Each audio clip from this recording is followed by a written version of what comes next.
മാറ്റി കൊടുത്തിട്ട് കുറച്ച് അപ്പുറത്ത് വെച്ചിട്ടാണ് കിളച്ചെടുക്കുന്നത് കേട്ടോ.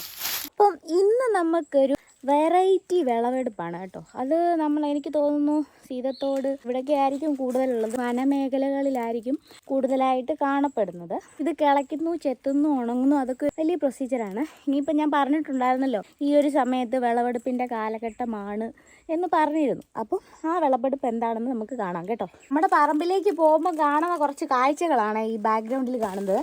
നമുക്ക് നേരത്തെ കുറേ പശുവൊക്കെ ഉണ്ടായിരുന്നു, ആ പശുക്കൂടാണ് ഇത് കേട്ടോ. നമുക്ക് അമ്മയ്ക്കാണെങ്കിൽ മികച്ച ക്ഷീരകർഷകയ്ക്കുള്ള അവാർഡൊക്കെ കിട്ടിയിട്ടുള്ള ആളായിരുന്നു. ഇപ്പോൾ അമ്മയ്ക്ക് ഒരു പശുവും ഇല്ല. നേരത്തെ അമ്മ പശു എന്ന് പറഞ്ഞാൽ അമ്മയ്ക്ക് ജീവനാണ്. അങ്ങനെ ലാസ്റ്റ് ആയപ്പോൾ അമ്മയുടെ ഒരു പശു ഇവിടെ നിന്നിട്ട് അമ്മ രാവിലെ പശുവിനെ കറക്കാൻ വന്നപ്പം അത് ചത്തുപോയി. അപ്പോൾ അത് കാരണത്താൽ പിന്നെ അമ്മ പശുവിനെ വളർത്തിയിട്ടില്ല ഇതുവരെ. ഇപ്പോൾ ഒരു 4 വർഷത്തോളമായി അമ്മയ്ക്ക് പശുവില്ല. പശുക്കൂടി ഇങ്ങനെ ശൂന്യമായി കിടക്കുന്നത്. ഇപ്പം നമുക്ക് ഒരു പോത്തും കിടാവുണ്ട്, അവനിവിടെ ലൈറ്റൊക്കെ ഉണ്ട്. പണ്ട് കാലത്തെന്ന് പറയുമ്പോൾ ഇങ്ങനെ അതിൻ്റെ ആ ഡിസൈനൊക്കെ നോക്ക്, അതുപോലെയാണ് അത് പണിഞ്ഞേക്കുന്നത്. പ്രത്യേകിച്ച് വലിയ മാറ്റങ്ങളൊന്നും വരുത്തിയിട്ടില്ല. അപ്പോളേ എൻ്റെ ഇവിടെ എന്ന് പറയുമ്പം നിങ്ങൾക്ക് അറിയാമല്ലോ, ഇതുപോലെ ഇങ്ങനെ ഹൈറ്റ് കൂടിയ സ്ഥലങ്ങളാണ്. നോക്കിയാൽ നിങ്ങൾക്കറിയാം. ഇതുവഴി താണ്ട് ഇനി അങ്ങോട്ട് മുകളിലേക്കാണ് കയറി പോകേണ്ടത്. ഇതിങ്ങനെ ഇറങ്ങി താഴോട്ട് ഇറങ്ങി ഇതുവഴി ഇറങ്ങി നമ്മുടെ വീട്ടിൽ ചെല്ലും. ഇങ്ങനെയാണ് നമ്മുടെ ഇവിടുത്തെ ഒരു സ്ട്രക്ചർ. അപ്പോൾ നമ്മൾ മുകളിലേക്ക് കയറി പൊയ്ക്കൊണ്ടിരിക്കുകയാണ് കേട്ടോ. കയറ്റമാണ്. പിന്നെ ഇവിടെ കല്ലിങ്ങനെ ഉരുണ്ട് കിടക്കുവാണ്, കയ്യാലകളും അങ്ങനെയുള്ള കാര്യങ്ങളൊക്കെയാണ് കേട്ടോ. പിന്നെ ഇപ്പം നമ്മുടെ കൊടി, അതായത് നമ്മുടെ കുരുമുളകിൻ്റെ വിളവെടുപ്പൊക്കെ ഏകദേശം അവസാന ഘട്ടത്തിലേക്ക് ആയിട്ടുണ്ട്. ഇതൊക്കെ നമ്മുടെ പറമ്പാണ് കേട്ടോ. കാടും പടലുമാണ്. ഇപ്പോൾ ഫുൾ ഉണങ്ങി കിടക്കുവാണ്. എപ്പോഴാണ് ഇനി കാട്ടുതീ കയറുക എന്നൊന്നും പറയാൻ പറ്റത്തില്ല. അമ്മ അതുകൊണ്ട് അവിടെ ഇരിപ്പുണ്ട് കേട്ടോ. നമുക്ക് അമ്മയുടെ അടുത്തോട്ട് പോവാം. നമ്മൾ അങ്ങോട്ടേക്ക് പോവാണേ. അപ്പുറത്താണ് അമ്മ കിളച്ചുകൊണ്ടിരിക്കുന്നത്. അമ്മയും കിളയ്ക്കും, പപ്പയും കിളയ്ക്കും, ഞാനും കിളയ്ക്കും. നമുക്ക് മഴ സമയത്ത് മാത്രമേ കൂടുതലായിട്ട് കാണത്തുള്ളൂ, ഇലകൾ പൊങ്ങി നിൽക്കത്തുള്ളൂ. ഇപ്പോൾ എന്ന് പറയുമ്പോൾ ഫുള്ള് ഉണങ്ങി ഇലയെല്ലാം കരിഞ്ഞു പോകും. ഏകദേശം മഞ്ഞളിൻ്റെ ഒക്കെ ഒരു സംഭവം പോലെ തന്നെയാണ് ഇത്. നമ്മുടെ ഇവിടെ ചണ്ണയ്ക്കാന്നാണ് പറയുന്നത്, കസ്തൂരി മഞ്ഞൾ എന്നൊക്കെ പറയും. അതുപോലെ തന്നെ സെയിം ഇലയാണ് ഇതിനും ഉള്ളത്. അമ്മ അവിടെ കിളയ്ക്കുന്നുണ്ട്. നമുക്ക് കണ്ടുപിടിക്കണമെങ്കിൽ പാടാണ്. ഇത് പാറക്കെട്ടിലും അങ്ങനെയുള്ള സ്ഥലങ്ങളിലാണ് വലിയ വലിയ തടയായിട്ട് ഉണ്ടാകുന്നത്. അപ്പം ഞാൻ ആ തട കാണിക്കാം. ഇതാണ് സംഭവം കേട്ടോ. ഇത് കണ്ടോ, മഞ്ഞളിൻ്റെ കളറ് നല്ല മണമാണ്. ഇത് നമ്മുടെ മുഖത്ത് തേക്കാനും മഞ്ഞളിനകത്ത് മഞ്ഞപ്പൊടിക്കകത്ത് മിക്സ് അങ്ങനെയൊക്കെയാണ് ഈ സാധനം ഉപയോഗിക്കുന്നത്. ഇതിനാണ് കസ്തൂരി മഞ്ഞൾ അഥവാ ചണ്ണയ്ക്ക എന്നാണ് ഇവിടെ അറിയപ്പെടുന്നത് കേട്ടോ. അമ്മ ഇവിടെ കുറേ കിളച്ച് കൂട്ടിയിട്ടിട്ടുണ്ട്. ഇനി ഇതിപ്പോൾ ചെത്തിയിട്ട് അരിയും ഉണങ്ങും. അങ്ങനെയാണ് ഇതിൻ്റെ പ്രോസസ്സ്. ബാക്കി ഞാൻ കാണിക്കാം കേട്ടോ. ഇപ്പോൾ അമ്മ കിളയ്ക്കുന്നതിൻ്റെ മൂഡ് ഞാൻ കാണിച്ചു തരാം. അപ്പോൾ ഇതാണ് കേട്ടോ ഇതിൻ്റെ ഈ ഉണങ്ങിയ തുടുപ്പ്. ഇത് വെച്ചിട്ടാണ് നമ്മൾ ഐഡൻറ്റിഫൈ ചെയ്യുന്നത്. അമ്മ വേണ്ട ആ സാധനം ഇതുപോലെ കിളച്ചെടുക്കണം. ഇത്രയും വലിയ തടയാണ് നമുക്ക് കിട്ടുന്നത്. അതിനകത്ത് കൂടുതലും ഇതൊക്കെ ഇത് കണ്ടോ, ഈ സാധനം കണ്ടോ, ഈ തൂങ്ങിക്കിടക്കുന്ന ഇതാണ് ഇതിൽ വെള്ളം സ്റ്റോർ ചെയ്യുന്നത് കേട്ടോ. ഈ സൈഡിലുള്ള ചെറിയ ചെറിയ പാർട്ടൊക്കെ എന്ന് പറയുന്നത് അതിൻ്റെ വിത്താണ്. ഇതാണ് നമ്മളിനി ചെത്തി ഒരുക്കിയെടുത്ത് വിത്തായിട്ട് എടുക്കുന്നത്. ബാക്കിയുള്ളത് ഈ വലിയ തടയാണ് നമ്മൾ യൂസ് ചെയ്യുന്നത്. അതുകൊണ്ട് അമ്മ അവിടെ കിളച്ചെടുക്കുന്നുണ്ട് കണ്ടോ. ഞങ്ങളുടെ അധ്വാനിയായ പോരാളിയാണ് കണ്ടോ കളച്ചെടുക്കുന്നത് കണ്ടോ. ഇതുപോലെ ഇനിയുണ്ട്. ആ പച്ചിച്ച് നിൽക്കുന്നതൊക്കെ കോലിഞ്ചിയാണ്. ഈ ഒരു വിളവെടുപ്പ് കഴിഞ്ഞതിന് ശേഷമാണ് അടുത്തതാണ് ഇനി കോലിഞ്ചി.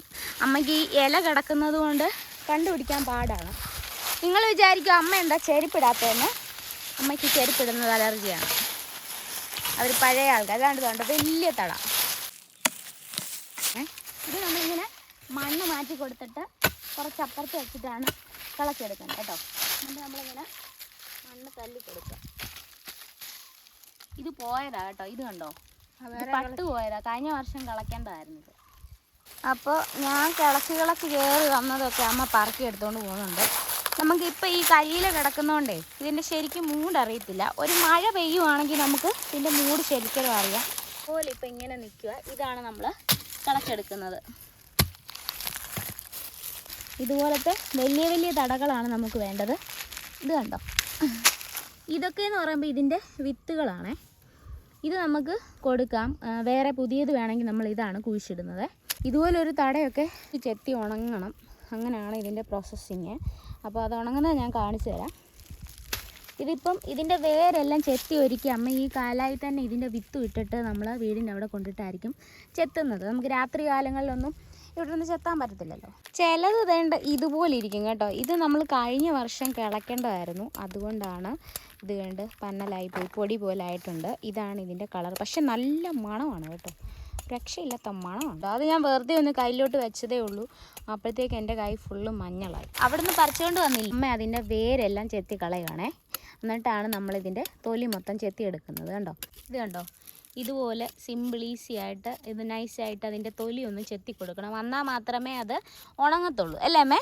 അതിന് വേണ്ടിയിട്ടാണ് നമ്മളത് ചെത്തുന്നത്. ചെത്തി കഴിഞ്ഞിട്ട് കീറി അവിയൽ അരിയുന്ന പോലെ അരിഞ്ഞ് വെയിലത്തിടും. അതെ അതെ, വെയിലത്തിട്ട് കഴിഞ്ഞ് 3-4 വെയിൽ കൊണ്ട് കഴിയുമ്പോൾ വാരി മാർക്കറ്റിൽ കൊടുക്കണം. അതെ, കിലോയ്ക്ക് 150 രൂപ. 150 രൂപയാണ്. 10 കിലോ ഉണങ്ങിയാൽ 3 കിലോ കിട്ടും. 10 കിലോ ഉണങ്ങിയാൽ നമുക്ക് 3 കിലോ കിട്ടും. വെയിലിൻ്റെ ചൂട് കൊണ്ട് തറയിരുന്ന് കുറേയൊക്കെ ഉണങ്ങിയെന്നാണ് അമ്മ പറയുന്നത് കേട്ടോ.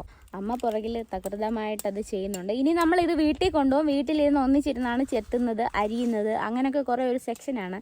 ഇപ്പം നമ്മുടെ കുരുമുളക് ഒരു സൈഡ് ഒതുങ്ങി, കാപ്പിക്കുരു, ഗ്രാമ്പൂ അതൊക്കെ ഒതുങ്ങി. ഇനിയിപ്പോൾ അടുത്തത് ചണ്ണക്കായിലേക്കാണ്. കസ്തൂരി മഞ്ഞൾ നല്ല മണമാണ് കേട്ടോ. ഇത് കണ്ടോ, ഞാനിത് നമ്മുടെ ഞാൻ അരിയുമ്പോഴൊക്കെ കയ്യേറി ഇട്ടായിരുന്നു സാധാരണ അരിയാറുള്ളത്. ചണ്ണക്കായുടെ തട കേട്ടോ, ഇത്രയൊക്കെ കാണും ഏകദേശം. ഇതിലും വലിപ്പമുള്ളത് ഇവിടെ കിടപ്പുള്ളൂ. നോക്കാം, ഇത് നമ്മളെല്ലാവരും കൂടി ഇരുന്ന് ചെത്തും. അതിനുശേഷം ലാസ്റ്റ് മാത്രമേ നമ്മളിത് വട്ടത്തിലരിയത്തുള്ളൂ. വട്ടത്തിലരിഞ്ഞതിന് ശേഷം അടുത്തതെന്ന് പറഞ്ഞാൽ നീളത്തിലരിയുക. നീളത്തിലരിയുക എന്ന് പറയുമ്പോൾ നമ്മൾ ഈ അവിയലിനൊക്കെ അരിയുന്ന പോലെ ചെറുതായി കട്ടി കുറച്ചരിഞ്ഞാൽ മാത്രമേ നമുക്ക് വേഗം ഉണങ്ങി കിട്ടത്തുള്ളൂ. പപ്പ അത് അരിയുന്നതെന്ന് വെച്ചാൽ ഒരു തടിയുണ്ട്, ആ തടിയിലോട്ട് വെച്ച് അരിഞ്ഞരിഞ്ഞ് സ്പീഡിൽ അങ്ങ് വിടും. ഇതിൻ്റെ കളർ കണ്ടില്ലേ, കസ്തൂരി മഞ്ഞളിൻ്റെ കളർ ഇതല്ല കേട്ടോ. നമ്മുടെ ഒറിജിനൽ കസ്തൂരി മഞ്ഞളിൻ്റെ കളറ് ഇളം ചന്ദന കളർ, ആ ഒരു കളറാണ് കേട്ടോ, മഞ്ഞ കളറല്ല. ഇതിനിവിടെ കസ്തൂരി മഞ്ഞൾ എന്നും പറയും, കാരണം ഇതിന് അതുപോലെ മണമാണ് കേട്ടോ. ഇത് പൊടിച്ച് മുഖ സൗന്ദര്യത്തിനൊക്കെ ഉത്തമമായിട്ടുള്ള ഒരു പൊടിയാണ് കേട്ടോ നമ്മുടെ ഈ ചണ്ണക്ക പൊടി. കസ്തൂരി മഞ്ഞളിന്റെ പൊടി എന്ന് പറയും. പക്ഷെ നമ്മൾ കടയിൽ നിന്നൊക്കെ വാങ്ങുന്ന കസ്തൂരി മഞ്ഞളിന്റെ പൊടി എന്ന് പറഞ്ഞ് വാങ്ങുന്നത് നല്ല മഞ്ഞ കളറാണ്. പക്ഷെ ഒറിജിനൽ കസ്തൂരി മഞ്ഞളിന്റെ കളറ് മഞ്ഞ കളറല്ല, വെള്ള കളർ, അതായത് ഒരു ക്രീം കളറാണ് കേട്ടോ. ഇതായിരിക്കും നമുക്ക് കടയിൽ നിന്ന് വാങ്ങുമ്പോഴൊക്കെ കിട്ടുന്നത്. ഇത് നമുക്ക് തേനിൽ ചാലിച്ചും വെള്ളത്തിൽ ചാലിച്ചും തൈരിൽ ചാലിച്ചും ഒക്കെ മുഖത്തിടുന്നത് നല്ലതാണ്. മുഖത്തിന് നല്ല കളറൊക്കെ വരും കേട്ടോ. ഉണങ്ങിക്കഴിഞ്ഞാൽ ഇതുപോലെ ഇങ്ങനെ ഒടിച്ച് നോക്കിയാൽ ഇങ്ങനെ മഞ്ഞ കളർ കാണിക്കും. അങ്ങനെയാണ് ഇത് ഉണങ്ങിയെന്ന് മനസ്സിലാകുന്നത് കേട്ടോ. അപ്പം ഇത് അത് അമ്മ പറയുന്നുണ്ട് 10 കിലോ ഉണങ്ങിയാൽ നമുക്ക് 1 കിലോയെ കിട്ടത്തുള്ളൂ, അത്രയ്ക്കുള്ള വിലയൊക്കെ ഉള്ളൂ. ഈ മലഞ്ചരക്ക് ഉൽപ്പന്നമായ ഞങ്ങളുടെ ചണ്ണക്ക നിങ്ങൾക്കും വേണമെങ്കിൽ ഓർഡർ ചെയ്തോളൂ ഇപ്പം തന്നെ. ഇത് പപ്പ കടയിലേക്ക് കൊണ്ടുപോകാൻ കെട്ടുവാണ്. അപ്പോൾ ഇന്നത്തെ വീഡിയോ ഇത്രയേ ഉള്ളൂ. Bye bye guys. സബ് ചെയ്യാൻ മറക്കല്ലേ. ടാറ്റാ.